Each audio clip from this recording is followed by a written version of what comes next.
Olá, seja bem-vindo a mais um estudo nessa série de uma longa jornada de estudos teológicos.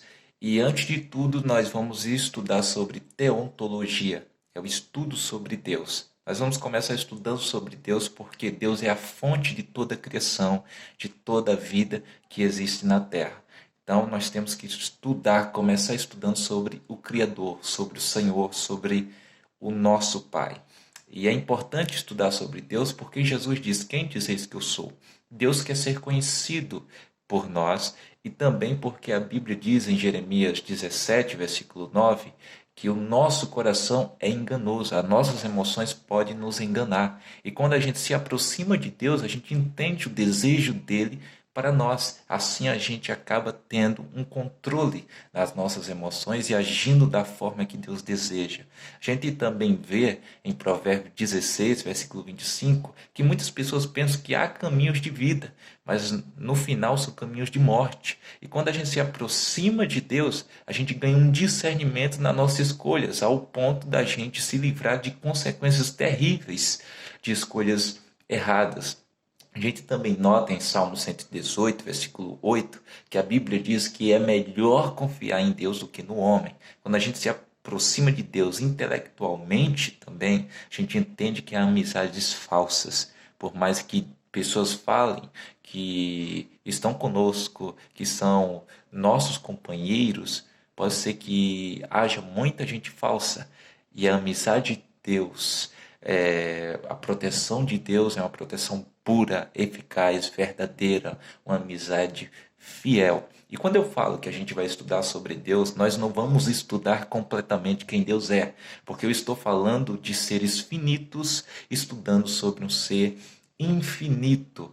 É como tentar colocar o oceano em uma xícara. É impossível. Eu não vou entender Deus completamente, mas Deus me revelou através da palavra certos aspectos sobre Ele mesmo, sobre o Criador, sobre o Deus Pai, o nosso Senhor. E há dois pontos aqui que eu quero que você entenda. Há dois tipos de revelação: a revelação universal e a revelação específica, onde a gente pode ver aspectos de Deus. A revelação universal é encontrada na natureza. A gente vê através da criação da natureza, do verde da natureza, dos detalhes do universo, dos seres vivos, que há um grande arquiteto, que há um grande Senhor, que há um grande detalhista por trás de toda a criação do mundo, que é o nosso Deus. A revelação específica ela se encontra na Bíblia Sagrada, onde a gente tem 66 livros para vermos certos aspectos de Deus, certas ações, certos mandamentos que Deus nos ordena. Então, esses dois tipos de revelações.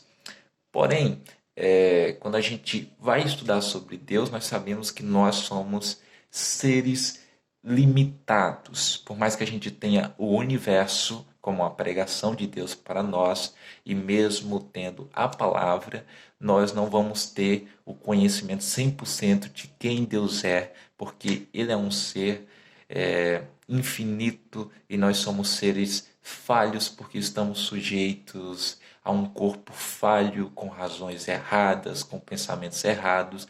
Por isso que temos que ser dependentes do Espírito Santo para se renovarmos a cada dia. Martim Lutero, ele lançou dois termos para tentar explicar sobre o assunto do estudo sobre Deus, sobre a compreensão de quem é Deus. Dois termos latins. O primeiro termo é o Deus absconditus, que é um Deus escondido. Há certas coisas que acontecem na minha vida e na sua que a gente fica meio se questionando às vezes, mas Senhor, onde é que o Senhor está? Há certas tragédias, catástrofes que acontecem que a gente se pergunta, onde está Deus? Esses momentos, esses acontecimentos, Lutero classifica como Deus absconditus, aonde não se deve buscar uma explicação que gere plenitude intelectual, mas sim fé. Por isso que o cristianismo, ele anda em equilíbrio. da razão com a fé. A gente oferece um culto racional a Deus, porém há certas ações de Deus que nós não vamos entender completamente. Basta a gente crer, acreditar, porque a sabedoria de Deus é muito maior do que a nossa. Os pensamentos de Deus são muito maiores do que o nosso pensamento.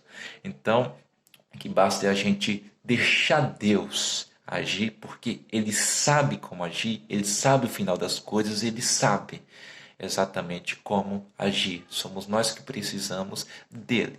Porém, há certas respostas que a gente não vai ter, mas há certas respostas que a gente precisa ter na nossa vida, e Lutero usa o outro termo latim, que é o Deus revelatius, é o Deus que se revela.